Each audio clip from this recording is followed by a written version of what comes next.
여러분 안녕하십니까? 요즘 배달 음식을 시켜보신 분들 많으실 겁니다. 그런데 주문한 음식이 어떻게 오고 있는지는 혹시 생각해 보셨나요? 지금 이 순간 누군가는 가족의 생계를 책임지기 위해, 또 누군가는 삶의 무게를 잠시 내려놓기 위해 오토바이 시동을 켜고 거리에 나서고 있습니다. 최근 통계에 따르면 배달 앱을 통해 활동하는 40대와 50대 중년층 라이더 수가 급증하고 있습니다. 쿠팡이츠 배달 파트너 앱을 사용하는 40대, 50대 이용자는 2022년 10월 약 11만 3천 명에서 2025년 10월 22만 5천 명으로 2배 이상 증가했습니다. 같은 기간 배민커넥트 이용자도 7만 6천 명에서 13만 6천 명으로 큰 폭으로 늘었습니다. 이는 단순한 수치의 변화가 아닙니다. 중년의 노동시장 이동이라는 거대한 흐름이 지금 현실에서 벌어지고 있는 겁니다.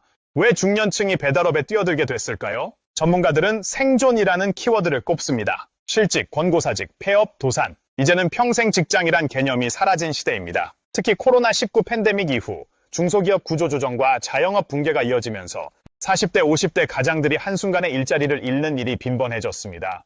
2025년 상반기 기준 40대, 50대 실직자 수는 5만 5천 명을 넘어섰고 올해 말에는 최근 3년 중 최고 수준의 실직률을 기록할 것으로 보입니다. 중앙대 이정희 교수는 이렇게 분석합니다. 마땅한 일자리가 없어진 중년층이 요즘에는 아르바이트나 배달 같은 직종으로 대거 유입되고 있다고 말이죠. 실제 사례를 들어보겠습니다. 서울에 사는 42세 김모 씨는 중소기업에서 5년을 다니다 퇴사한 뒤 지난해부터 배달을 시작했습니다. 하루 10시간 이상을 오토바이 위에서 보내며 한 달에 500만 원에서 많게는 700만 원을 벌고 있습니다. 그는 처음에는 막막했지만 노하우를 배우면서 점점 자리를 잡았다고 말합니다. 또 다른 사례입니다. 자영업을 해오던 51세 김모 씨는 2024년부터 매출이 급격히 줄자 결국 본인이 직접 배달에 나섰습니다. 하루 40건 이상을 소화하며 월 500만 원을 벌고 있지만 그는 말합니다. 이게 생계에 큰 도움이 되긴 해도 몸은 솔직히 너무 힘들다고. 47세 자영업자 성모 씨는 낮에는 본업, 밤에는 배달입니다. 하루 평균 10건 정도를 배달해 월 100만 원에서 150만 원의 부수입을 챙기고 있는데요. 자영업 매출이 너무 줄어서 이렇게라도 안 하면 안 된다고 털어놓습니다.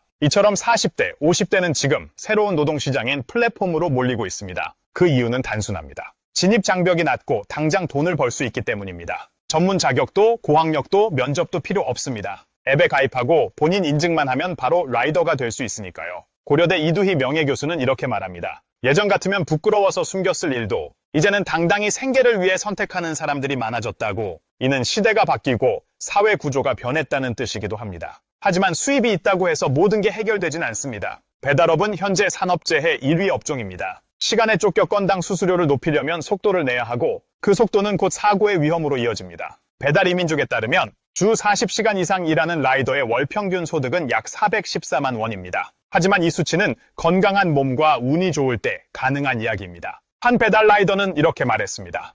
교통사고가 가장 무섭다. 시간 안에 배달해야 하니 때로는 신호를 어기기도 하고 억지로 속도를 높이게 된다고. 이제는 20대, 30대 청년층도 배달 시장으로 뛰어들고 있습니다. 젊은 세대는 취업 시장에서 신입보다 경력직이 우대받는 구조에서 밀려나 있습니다. 여기에 물가 상승과 경제 불황까지 겹치면서 부업이라도 해야 생계가 가능한 시대가 되었습니다. 경기도에 거주하는 36세 윤모 씨는 코로나로 여행업이 무너지자 부업으로 배달을 시작했습니다. 저녁 시간마다 배달을 뛰며 일주일에 10만 원 정도를 법니다. 이 돈이 요즘 같은 시대에는 정말 도움이 된다고 말합니다. 서울 강남구에서 배달을 하는 20대 후반 박모 씨는 하루에 무려 60에서 70건의 배달을 합니다. 취업이 되지 않아 배달을 시작했지만 눈치 볼 필요 없이 자유롭게 일할 수 있어 만족한다고도 말합니다. 전문가들은 말합니다. 플랫폼 노동자 수가 앞으로도 계속 늘어날 것이라고. 그만큼 전통적인 일자리 시장은 줄어들고 있고 많은 사람들이 생계를 이어가기 위해 라이더 일자리로 들어가고 있는 겁니다. 여러분, 지금도 오토바이 위에서 생계를 이어가는 누군가가 있습니다.